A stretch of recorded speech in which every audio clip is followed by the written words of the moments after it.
السلام علیکم ورحمۃ اللہ وبرکاتہ۔ اللہ رب العزت کے فضل و کرم اور عنایت کے ساتھ آج کے سبق اور ویڈیو کا آغاز کرتے ہیں۔ جیسے کہ ہمارے دیکھنے والے ویورز کو معلوم ہے کہ الحمدللہ ہم نے سورۃ الملک شروع کی ہوئی ہے 29ویں پارے کی۔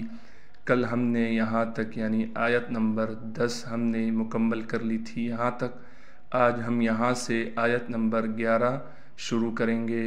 سبق کے آغاز سے پہلے اعوذ باللہ اور بسم اللہ پڑھ لیتے ہیں۔ اعوذ باللہ من الشیطان الرجیم۔ سورۃ الملک مکیہ۔ بسم اللہ الرحمن الرحیم۔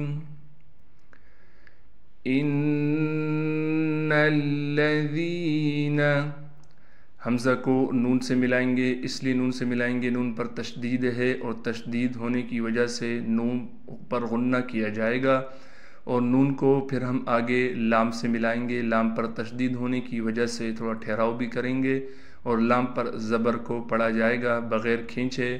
ذال کے بعد یا مدہ ہونے کی وجہ سے ذال کو ایک الف کی مقدار کھینچیں گے اور ذال کو نرم کر کے پڑھیں گے۔ یخشون، یا کو خا سے ملائیں گے، خا کو موٹا کر کے پڑھنا ہے، پھر شین کو واو سے ملانا ہے اس لیے کہ واو ساکن ہے۔ ربہم، را کو با سے ملائیں گے، با پر تشدید ہونے کی وجہ سے تھوڑا ٹھہراؤ کریں گے، ہا کو پھر ہم میم سے ملا دیں گے بغیر غننے کے۔ بالغیب، اسی طریقے سے یہاں بھی با کو لام سے ملائیں گے، با کے بعد الف موجود ہے لیکن جب ہم نے با کو لام سے ملایا پھر یہ الف ختم ہو جائے گی۔ اسی طریقے سے غین کو ہم یا سے ملائیں گے، غین کو موٹا کر کے پڑھنا ہے۔ لہم مغفرۃ، ہا کو میم سے ملائیں گے، پھر اس میم کو ہم دوسری میم کے ساتھ ملا دیں گے۔ ہا کو میم سے اس لیے ملا رہے ہیں، میم ساکن ہے، پھر میم اور میم دونوں کا آپس میں ادغام ہو جائے گا کیونکہ میم پر تشدید ہے۔ پھر میم کو آگے ہم غین سے ملائیں گے، غین کو موٹا کر کے پڑھیں گے، را کو بھی موٹا کر کے پڑھنا ہے، پھر تا کو آگے واو سے ملائیں گے غننے کے ساتھ اس لیے کہ واو پر تشدید ہے۔ وَأَجْرٌ، حمزہ کو جیم سے ملائیں گے، جیم پر قلقلہ کیا جائے گا، را پر اخفا یعنی غنہ کریں گے۔ کبیر، کاف کو باریک پڑھیں گے، با کے بعد یا مدہ ہونے کی وجہ سے با کو ایک الف کی مقدار کھینچیں گے اور را کو باریک کر کے پڑھیں گے۔ ان الذین یخشون ربهم بالغیب لهم مغفرۃ وأجر کبیر۔ وَأَسِرُّوا، واو کے بعد حمزہ ہے، الف نہیں ہے، اس بات کا ضرور خیال کرنا ہے کیونکہ الف پر زبر آ گیا، اب یہ حمزہ بن گیا، واو کو بالکل نہیں کھینچنا۔ سین میں سٹی ادا کرنے کے ساتھ سین کو را سے ملائیں گے، را پر تشدید ہونے کی وجہ سے تھوڑا ٹھہراؤ کریں گے اور را کو آگے واو سے ملا دیں گے اور را کو پھر ایک الف کی مقدار کھینچیں گے کیونکہ واو مدہ آ گیا۔ قولکم، قاف کو موٹا کر کے پڑھنا ہے، قاف کو واو سے ملانا ہے، لام کو بالکل نہیں کھینچنا، کاف کو میم سے ملائیں گے بغیر غننے کے۔ اوجہروا، حمزہ کو صاف کر کے پڑھنا ہے، واو کو جیم سے ملانا ہے، واو کے بعد الف موجود ہے لیکن یہ جب ہم واو کو جیم سے ملائیں گے الف ختم ہو جائے گی۔ ہا کو صاف کر کے پڑھنا ہے، را کو موٹا بھی پڑھنا ہے اور را کے بعد واو مدہ ہونے کی وجہ سے را کو ایک الف کی مقدار کھینچیں گے۔ بیہی، با کے بعد ہا ہے، ہا کے نیچے کڑی زیر ہے، ہا کو کھینچنا ہے، با کو بالکل نہیں کھینچنا۔ وَأَسِرُّوا قَوْلَكُمْ أَوِ اجْهَرُوا بِهِ إِنَّهُ، حمزہ کو نون سے ملانا ہے، غنہ کے ساتھ ہا پر الٹا پیش ہونے کی وجہ سے ہا کو ایک الف کی مقدار کھینچیں گے۔ علیم، عین کو صاف کر کے پڑھنا ہے، لام کے بعد یا مدہ ہونے کی وجہ سے لام کو ایک الف کی مقدار کھینچنا ہے، پھر میم کو ہم با سے ملائیں گے اور میم پر ہم پھر میم کو ہی پڑھیں گے۔ اصل پڑھنا ایسے تھا علیمن، لیکن چونکہ اقلاب کے قاعدے سے یعنی نون تنوین اور ساکن کے بعد با آ جائے پھر ہم اس کو میم سے بدل لیں گے۔ پڑھنا ہم نے تھا علیمن، لیکن ابھی ہم پڑھیں گے علیمم، یعنی میم کو پڑھیں گے، نون تنوین کو ختم کر دیں گے۔ علیم بذات الصدور، با کے بعد ذال ہے، ذال کو باریک کر کے پڑھنا ہے، ذال کے بعد الف ہونے کی وجہ سے ذال کو ایک الف کی مقدار کھینچیں گے، تا کو صاد سے ملا دیں گے، صاد پر تشدید ہونے کی وجہ سے تھوڑا ٹھہراؤ بھی کریں گے اور صاد کو موٹا بھی پڑھنا ہے، صاد میں سیٹی بھی ادا کرنی ہے۔ دال کے بعد واو مدہ ہونے کی وجہ سے دال کو ایک الف کی مقدار کھینچیں گے اور وقف میں را کو موٹا کر کے پڑھیں گے۔ وَأَسِرُّوا قَوْلَكُمْ أَوِ اجْهَرُوا بِهِ إِنَّهُ عَلِيمٌ بِذَاتِ الصُّدُورِ۔ أَلَا يَعْلَمُ، حمزہ کو صاف کر کے ادا کرنا ہے، لام کے بعد الف ہونے کی وجہ سے لام کو ایک الف کی مقدار کھینچیں گے۔ یعلم من خلق، نون پر غنہ نہیں کیا جائے گا، خا کو موٹا کر کے پڑھنا ہے، لام کو باریک پڑھنا ہے، قاف کو بھی موٹا پڑھنا ہے قلقلے کے ساتھ۔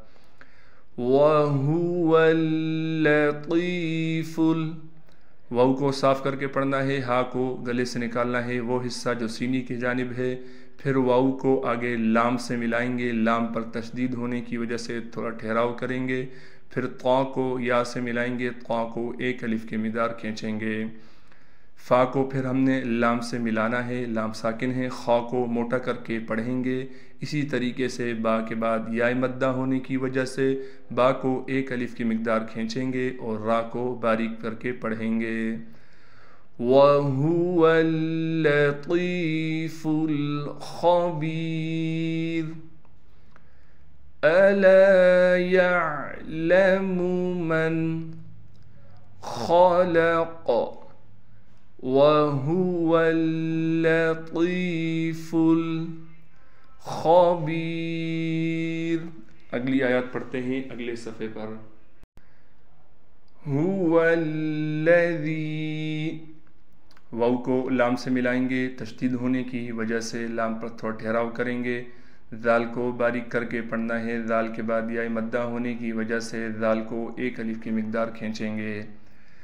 جَعَلَ لَكُمُ، جیم کے بعد عین ہے، عین کو صاف کر کے پڑھنا ہے، پھر دو لام آگے، دونوں لاموں کو صاف کر کے واضح طور پر پڑھنا ہے، کاف کو باریک کر کے پڑھیں گے، پھر میم کو ہم لام سے ملائیں گے۔ الْأَرْضَ، حمزہ کو را سے ملائیں گے، را کو موٹا کر کے پڑھیں گے، ضاد بھی موٹی پڑھی جائے گی۔ جَعَلَ لَكُمُ الْأَرْضَ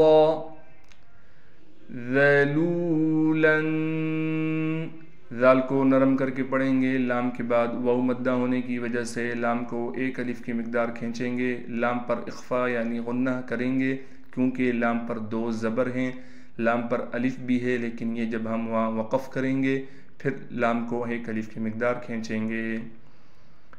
فَامْشُوا، فا کو میم سے ملائیں گے اس لیے کہ میم ساکن ہے، فا کے بعد الف واضح طور پر لکھی گئی ہے لیکن یہ نہیں پڑھی جائے گی اس لیے کہ ہم نے فا کو میم سے ملا دیا، پھر یہ الف ختم ہو گئی۔ شین کو واو سے ملائیں گے اور واو مدہ ہے لہٰذا واو شین کو ایک الف کی مقدار کھینچیں گے۔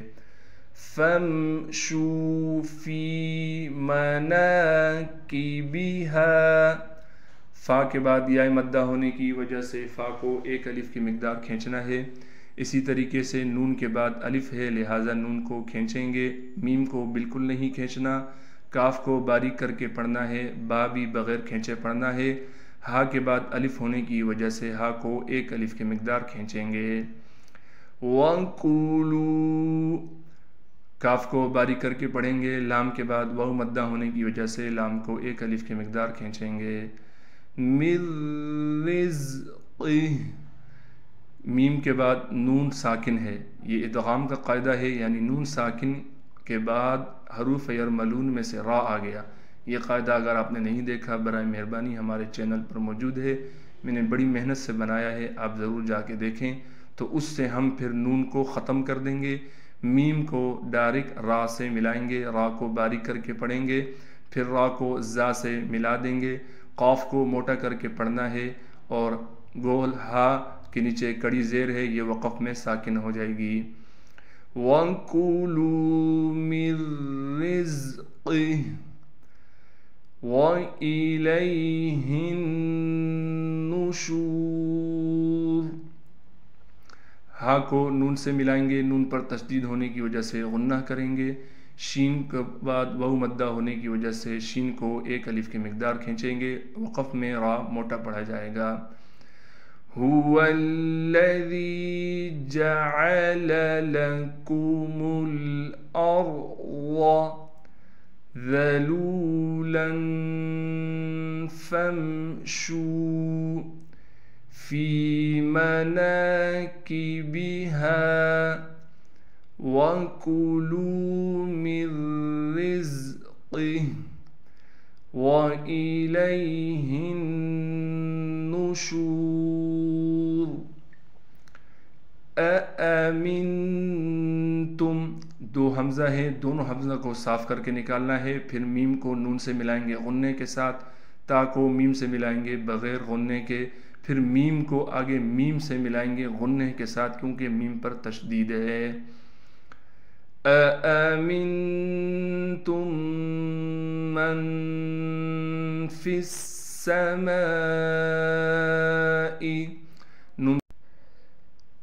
فا کو سین سے ملائیں گے، سین پر تشدید ہونے کی وجہ سے تھوڑا ٹھہراؤ کریں گے، سین میں سٹی بھی ادا کریں گے۔ فا کے بعد یا ہے، اسے بھی نہیں پڑھنا، الف کو بھی نہیں پڑھنا، لام کو بھی نہیں پڑھنا۔ میم کے بعد حروف مدہ ہے، حروف مدہ پر مد ہے، لہٰذا میم کو 5 الف کی مقدار کھینچیں گے۔ فِي السَّمَاءِ أَن يَخْسِفَ یہاں بھی دو حمزہ قریب قریب میں ہیں، دونوں حمزہ کو صاف کر کے پڑھنا ہے، پھر اس حمزہ کو ہم یا سے ملائیں گے، ادغام کے قاعدے سے یہ نون ختم ہو جائے گی، غنے کے ساتھ ہم نے حمزہ کو یا سے ملانا ہے، پھر یا کو خا سے ملائیں گے، خا کو موٹا کر کے پڑھیں گے۔ بِكُمُ الْأَرْضَ میم کو ہم آگے لام سے ملائیں گے، پھر حمزہ کو را سے ملائیں گے، را کو موٹا کر کے پڑھیں گے، غاد بھی موٹا پڑھا جائے گا۔ فَإِذَا هِيَ تَمُورُ فا کے بعد لکھی ہوئی تو الف ہے، لیکن الف کے نیچے زیر آنے کی وجہ سے الف حمزہ بن گیا۔ ذال کے بعد الف ہونے کی وجہ سے ذال کو ایک الف کی مقدار کھینچیں گے، ہا کو صاف کر کے پڑھنا ہے، یا کو بالکل نہیں کھینچنا، تا کو نرم کر کے پڑھیں گے، میم کے بعد واو ہونے کی وجہ سے میم کو ایک الف کی مقدار کھینچیں گے۔ أَأَمِنْتُمْ مَنْ فِي السَّمَاءِ أَنْ يَخْسِفَ بِكُمُ الْأَرْضَ فَإِذَا هِيَ تَمُورُ صدق اللہ العظیم۔ اللہ رب العزت آج کا پڑھنا پڑھانا اپنی بارگاہ رحمت میں قبول و منظور فرمائے۔ جزاک اللہ خیرہ۔ السلام علیکم ورحمۃ اللہ وبرکاتہ۔ اللہ حافظ۔